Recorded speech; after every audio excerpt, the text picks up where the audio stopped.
everyone, this is Allison Gross, and welcome back to Let's Play Ultima 9, or Ultima 8. In our last video, we found the library. I always wondered about that. This idiot dude is. He told us to be quiet because people are trying to read, and yet he keeps talking. Anyway, so we were reading all the books in the library, and then hopefully we're going to talk to Bentic. Oh, but first, we should learn about Pyros, the last Titan we haven't covered. Binding the Flame. Centuries after Stelos' miracle of resurrection, a group of 5 theurgists pooled their knowledge and resources to learn more about the Lord of Flame. During their studies, they reached an important realization. If Blackrock was anathema to the Lurker, they conjectured, perhaps it held debilitating effects for Pyros as well. Well, why would you conclude that? If it makes water weaker, maybe it would make fire stronger. Things usually tend to work that way. Knowing that the fire spewing from the volcanoes would annihilate the island in less than a year, the 5 acted on their speculation. What excellent timing, guys. Some of the theurgists visited the necromancers to procure as much Blackrock as they could. They received several small chips in addition to a single fragment larger than a man's head. Other theurgists set about formulating the necessary diagrams and components required to shape the dark substance and with luck bind Pyros within. Finally, so here's the thing. If it's just like anathema to all the Titans, or like if it is harmful to both fire and water, you'd think it would bind all of them. So why don't they just do all of them like this and forget the, like, we're sending our dead to Lithos thing? Finally, the 5 were ready to begin. They drew a pentagram upon the floor in Pyros' temple, setting the Blackrock in the center where the Lord of Flame was likely to appear. 4 of the theurgists took a point of the pentagram and knelt in readiness, while the 5th stood at the final point and began the traditional ritual of summoning. Where did they get this? I mean, if you could just, like, summon Pyros, then... As expected, Pyros appeared in a searing blaze of fire. Immediately feeling the effects of the Blackrock with which he was in contact, he pointed toward a theurgist and instantly enveloped him in fire. Before the dying theurgist's tortured scream could fade, the remaining 4 made up for his loss and quickly commenced the binding process as chance. It's like they already had all this stuff. Flames licked about the theurgist as they intoned the various woods of power, and finally it was over. Pyros was bound in the larger fragment. Adversely affected from within the Blackrock, Pyros was unable to hurl lava upon the pagans. Well, why would he want to have destroyed their land anyway? Because what he wants is to be the greatest of the Titans. So if he kills off all of his worshippers, that doesn't really... And then he's kind of left high and dry. At first the theurgists were revered as saviors until the people began to realize that a corrupting mental transformation had been required of the 4 theurgists. Rightly fearing the power the theurgists wielded over fire, the people labeled them sorcerers for their dealings with demons and shunned them. The sorcerers readily accepted their fate and secreted themselves away from the others. They named a master sorcerer, though after a violent death he was replaced by the first acolyte. Many accusations were cast about who was responsible for the death, though nothing ever came of it. A precedent was set, however, and in subsequent centuries the more powerful acolytes were always ready to take the mastery from those fellow sorcerers who grew weak or complacent. Alright, what does this say? No, yeah, I guess you get close. Oh, idiot. Get over here. There's some dude over there. Quiet. The Voices of Mary by Salem. I wake in the night and the rooms are all dead. I follow dream. She still echoes in my head. The new girl is twitching asleep on the floor. I move through dark rooms and pass through the door. Out in the chill, I follow the walk. The spirits are speaking, so there's no need to talk. The moon has arisen to flower over the world, while tendrils of mist snake out and slowly unfurl. That doesn't rhyme. There's a sign by the sea that doesn't make sense, and out past the jetty wait sirens, horny and tense. What is this poem about? Briefly through windows in the pale glass waves, I see lost faces, ruined heroes in watery graves. I know what comes next because I've read all my lines. I've been over my part millions of times. As the waters roll in and I'm swallowed by the sea, I can hear Mary whisper calling to me, "Come on, baby," from somewhere she cries, "I want you to love me like spiders love flies." No, but if she's swallowing you. Did I read these? This is the one about... Yeah, I read those, I think. Did I read this? No. Gold, Valuable Commodity or Worthless Trash by Okapi the Elder. Okay. An okapi is this weird thing that looks like a cross between a zebra and a giraffe. And the fact that there would be one person named Okapi is kind of strange but believable. But the fact that there are two, like, living together, so one of them has to be known as Okapi the Elder, I don't buy that. It is oft said that there is no other material as precious as gold. Perhaps one reason that we feel this way is that it gleams and shines like the sun that rises to greet us every morning. Apparently this was written before the cataclysm. However, this is not the only reason we value gold so much. Indeed, there are several reasons other than its beauty that makes it so worthy of praise. It is malleable, its malleability, conductivity, and resistance to corrosion are among the chief reasons we adore this metal. Yes, according to Flight of Dragons, that's why dragons collect gold, because it's soft and it is not corroded by the acids that dragons secrete.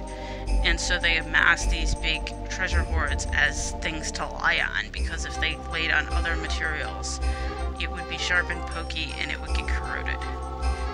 Kind of interesting. One very reliable method of extracting this ore from the land is mining. Really? This requires the digging of long, often deep and dangerous shafts within the land. Really? So for anybody who doesn't know what mining is, this is often accompanied by the use of explosives that ease the difficulties associated with the removal process. Another method, although not as high-yielding as mining, but much safer, is panning. Panning is done with a shallow pan and requires more than anything patience. Many of the area's streams and brooks around abound with gold nuggets and dust, and by filling the pan with silt and washing the silt from the pan, one will find only the heaviest of objects left, and with the gentle graces of Amaras, those heaviest of objects will turn out to be gold. The process is time-consuming, but relaxing and profitable. Gold has enjoyed a popularity that no other mineral ever has, and will most likely continue to be highly valuable. Besides being the basis for our monetary system, it can be found in jewelry and sculpture, and used for filling decaying teeth, and even as everyday plaques. You mean like the one in this library? Dude, shut up. How about that? Oh, hey, you were not here before. Come back here, you. I wonder if Devin knows this. Hello. It is a quick way to lose your money and your life. She said I don't talk to strangers. Now I get it. I'll put these books over here.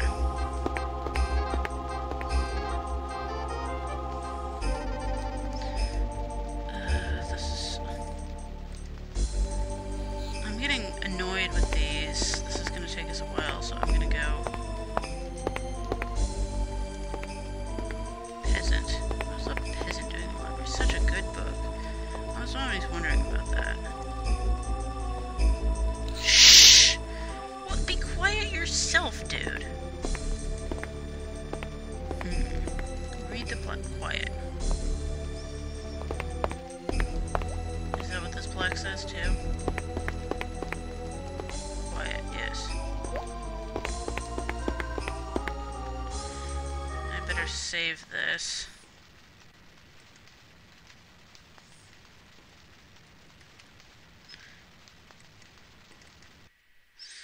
Just in case, because I'm going to talk to Bentic, and I don't want, if I, like, screw things up. I have to read more on this. This must be him in here. He's got a squid and stuff. He also has an upstairs.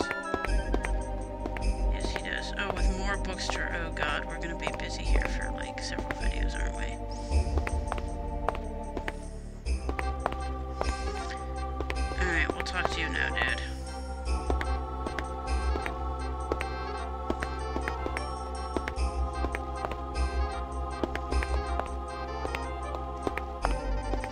Let's make a note of this. Dude, come over here, dude. Greetings.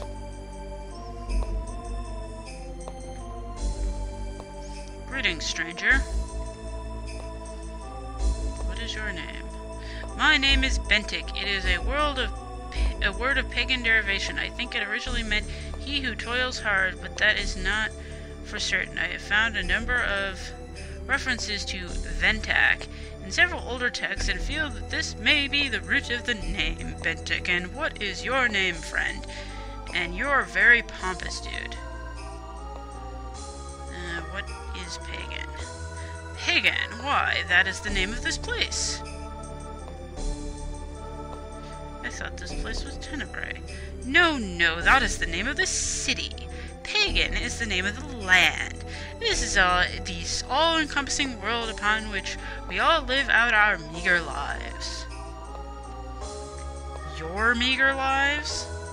When you take into consideration the scope of this world and its history, anything we do or accomplish becomes virtually meaningless.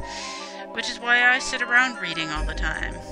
I shouldn't make fun because I do that too, but we are but a fraction of the blink of an eye in the history of pagan. What do you do?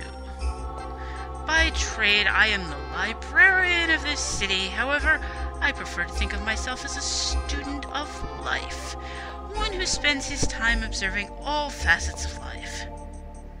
I am a great studier of people. You would be amazed at the things you may learn by simply observing your neighbors in their everyday life.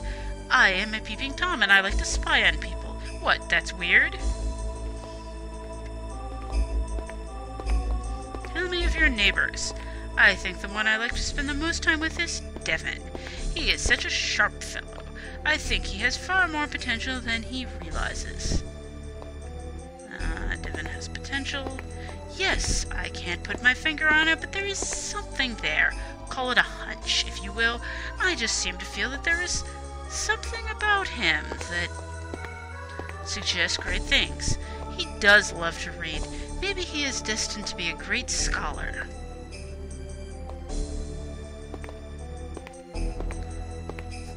Tell me of the people. Are you a student of life as well?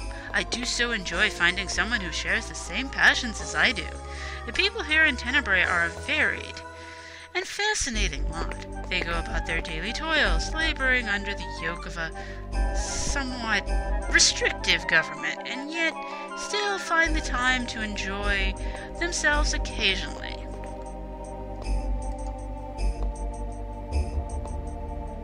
A restrictive government? It's not quite the safe thing to discuss here. Even my interest in knowledge and books cannot protect me from Lady Mordia. You might say she has a rather short temper. Well, just recently her guards confiscated my personal diary, though I don't have any idea why. Tell me of the library. The library is my joy. It is where I spend all my time studying the words left by our predecessors. You cannot believe what is in these books. What, porn? They contain the wisdom of many ages in them. Still could be porn. Too many people overlook the knowledge of our past generations. Because of this, we are doomed to repeat the same mistakes over and over again. Still sounds like porn to me. Tell me of the books. My library is full of many books. Are you a scholar as well? Oh, I am so happy to have met you. People feel free to make use of my library and books. We shall have many interesting discussions, I am sure. Does he know how I may leave Pagan? Leave Pagan? My goodness, I don't think I've ever had anyone... Dude, this guy's walking around. Ask for that, but then again, you don't act, talk, or dress like anyone I have ever seen before. What is wrong with my outfit? Let's see, I can only suggest you speak to someone with more magical abilities than I. Mythrim could help you out. or though I dread to suggest it. Perhaps the necromancers could help you. Who is Mythrim? Mythrim lives in a small house on the plateau. He has been known to dabble in various magical arts and is a scholar. He makes magical scrolls and things and sells them. Mythrim practices magical arts. Yes, though I'm not sure what school he follows. Mythrim is a scholar. Well, of sorts. He enjoys studying and reading books, as I do, which makes him cool like me. But he will form an opinion and tout it as perfect. He will even cite his own writings as examples of perfect creative thinking. And any scholar knows that that's not good. This makes talking to him a bit tedious, but he is a good source of information. Yeah, I had a professor in grad school. I hated grad school, but I really did not like this professor. This was one of my feminist theory professors. If you've heard me complain about feminist theory, I'll complain about it again later, I'm sure, so wait. But she would reference her own writing in class, and she would reference it. She'd be like, oh, in my work it says, but then she'd be like, oh no, where's the plateau? But she'd be like, we're not supposed to talk about it in, when we discuss at work, we're supposed to talk about it in third person even stars. So she'd be like, oh, in my work I say, but, oh, no, I'm sorry. In Lucille Ball's work, Lucille Ball says, and that was her. And, oh my god, it drove me insane. Okay, where is the plateau? From the palace in the center of Tenebrae, head north out of the city. Follow the path through the valley to a cave entrance. Go through the cave. Oh, great. It opens on the other side of the mountains on the plateau. What schools? We've heard about those. Why, the 4 elemental schools, of course. There are those who follow Lithos and practice his magic. Those spells are mostly earth-based spells, not surprising. They require long hours of study and practice to cast correctly, or so I've read. The tempestual magics of Hydros are only available through heredity, and so are unavailable to the majority. Now, the magics of Pyros, the fire elemental, are quite spectacular to watch, but very dangerous to the caster. Stratos, on the other hand, provides healing magics, although she requires strict obedience to her tenets.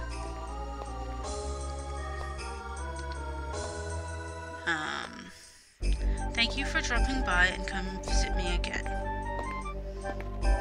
We're running short on time, so we should cut the... We're not done talking to this dude, and we're certainly not done reading the books in the library, but we are short on time, so we should cut the video off here. So until next time, bye!